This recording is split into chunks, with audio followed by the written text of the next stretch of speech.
qui est là, accompagné des Portal Fouta et l'ONG Paix et Conscience Citoyenne. C'est Elhadj Alseny qui a fait part à tout le mouvement de Fouta Jalon pour qu'on fasse une seule équipe et indivisible. Depuis une année, chaque association a reçu une lettre d'invitation. Sur ce, la plateforme Paix et Conscience Citoyenne s'est mise en œuvre pour consolider la paix, pour faire la réconciliation. Nous sommes accompagnés des braves femmes, des sages, des jeunes qui optent pour la réconciliation nationale, pour la paix et la quiétude sociale. Depuis le lendemain de la prise du pouvoir par le général Mamadi Doumbouya, dans son premier discours Paix et conscience citoyenne, paix et de vivre ensemble et l'amour et d'entente, nous avons jugé nécessaire. Au lieu d'aller loin, il faut nettoyer d'abord chez toi. Il faut faire vivre ton peuple ensemble. Fouta ne doit pas être divisé. Fouta doit être uni et indivisible. Dans un cadre social et développement, nous sommes dans ce sens. Et Elhadj Alseny a fait appel à tout le monde. Nous avons mis sa parole en or. On s'est retrouvés. Nous avons fait des consultations, des Conakry. Salam alaikum. Araymi yuri ke on fola landi e akirani ollugol video parce que hanki no gasa fop yi video jidin ko warado. Donc Elhadj Alseny Dalaba be yahuno be yidi président coordination Elhadji Savane be mande jalombe. Est-ce qu'on famille joni andi ko ben do ni président andi kambe wona be président ni kambe ko be coordination to haale polar be nete be tino président Fouta Jallo be natino ko dum non taw be retenare taw ko hore mabbe ko dum wadi minni be di wo sabu critique sociale na critique mimmi wona contre Elhadj Alseny Dalaba di parce que be ala la fagude be ala fouche e mur mimmi hay andu belam e fop man dilam. Donc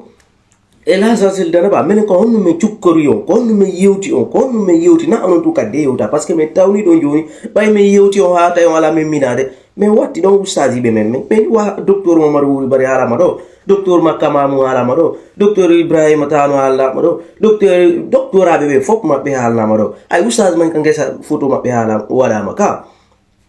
me inni ko yon daro uri ton kite mon daro ko feeta ko lagere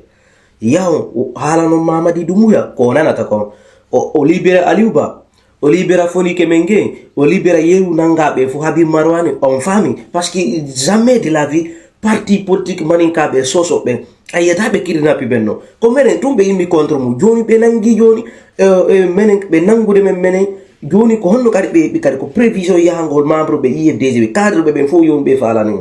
kana dum fewndi be yani joni be jonni sukabe mbudi ko ner quartier ji don si Elhadj Alseny Dalaba yi dum don kadi fanki ko fi elmingol IFDG be jokkata na fi dum be jokkata. Je te parle même pas de Pologne Luciani di pays di won da hidi dof piri da ya hetti horum enen yiden jodi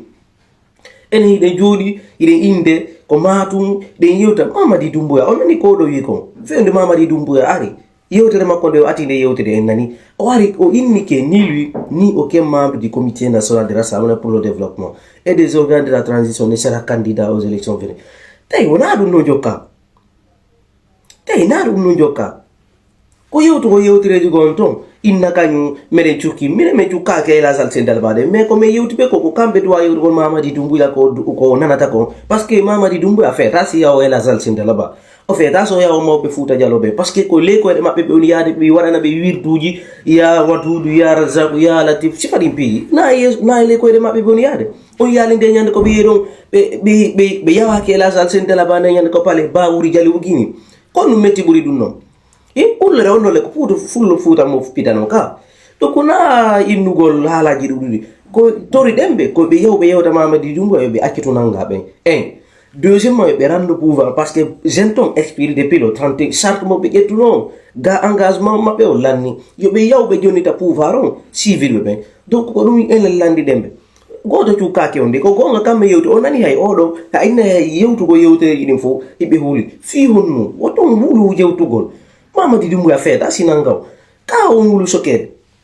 awa siawi on wul sokere mobe bagage yi moni en fuk mer en la Guinée en yahay maison centrale kan ko tum sene rema ko o heddato la Guinée on sa dirige ko len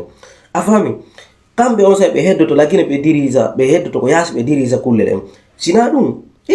goddo wuri do yeso fo wuri do yeso deftere on sino duwa mi tawa kadi iya kadi ta ko fulbe futa be won kadi accompagner de fiyo won candidat donc la juuti ngo yewtode de ela sal sendera be wadu tout possible e yewta Mamadi Doumbouya yo immo o saydo yo immo o saydo parce que o halnama déjà ilon andi ko fewndi kon ko meren kidnappi no duri yo be immo be yakkita bi be yimbe be ngem bi mabbe hay ala hebude no nyam bibbe mabbe be jooyi on hadi joddo on kadi haalo be yo be ala gonga kan na yennu go be na cukka go be goto ala cukkade de la sendela ba mais ko yobe yaw yobe wakkilo be daro be darto o saydo e ka yobe darto o saydo habe gonga ka hetto la Guinée sina do billahi be sakito ray unno mi wula taal golum billahi be jodi ke robe suti ko fewndi ko do kirna pigi no duudo be natande men joni cadre be yebde be la Guinée billahi o sakito ray dum mi wula ta fil tagol no kono mayto wassalam na juti ngo yewtale mais be immo kambe kat be min mino seda parce que ko be Guinée goto la Guinée appartient à toutes les Guinéens kono kadi o le problème voilà